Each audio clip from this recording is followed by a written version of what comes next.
Follow this sequence of steps to properly set up and configure cards in your Edge frame. Edge cards can be damaged by electrostatic discharge, or ESD. When handling, care must be taken so that the cards and frame are not damaged. Damage due to inappropriate handling is not covered by the warranty.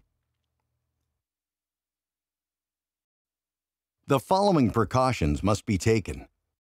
First, use an approved anti-static mat to cover your work surface. Do not open the protective conductive packaging until you are at an approved anti-static workstation. Second, use a conductive wrist strap attached to a good earth ground. Third, always discharge yourself by touching a grounded bare metal surface or approved anti-static mat before picking up the Edge card. Once you are properly grounded, remove the lid on the Edge frame. To do this, 3 Phillips head screws need to be removed from the top of the frame. Slide the lid back and then up when removing. There is a lip that holds the front down to the chassis. If your Edge unit has blank filler panels in the card slots, unscrew and remove them by removing the 2 black screws located on the outside of the frame.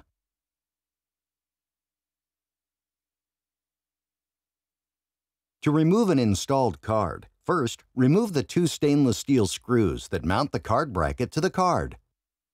These screws are located on the inside. Next, remove the stainless steel Phillips head screw from the top of the card. Gently pull the card up to disconnect the 50-pin connector. The card is no longer attached to the frame. Carefully remove the card from the chassis. Remove the bracket for the I/O card by removing the 2 black screws located to the upper left and lower right on the outside of frame.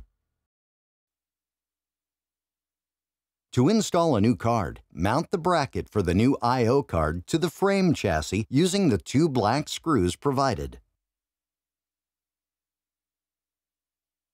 Next, align and feed the connectors on the I/O card through the opening in the bracket and align the single screw hole in the card with the standoff on the motherboard. Visually look through this hole and align with the standoff, and then, carefully, apply an even downward pressure until you feel the card seat into the 50-pin socket. You will likely need to carefully move the board side to side to align the 50-pin connector. Use one of the stainless steel Phillips head screws provided and mount the board to the standoff. Don't over-tighten the screw. The 50-pin connector on the Edge cards should not be under any tension when properly installed.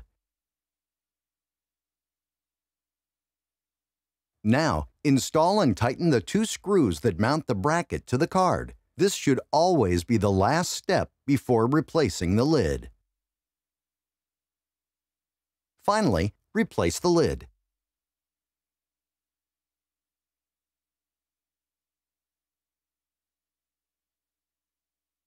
The in, out, AEC, and Digi LEDs illuminate in combination to indicate the card type installed.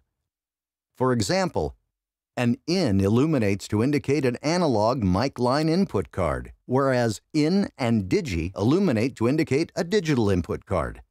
If the card is installed properly, the card type LED will illuminate.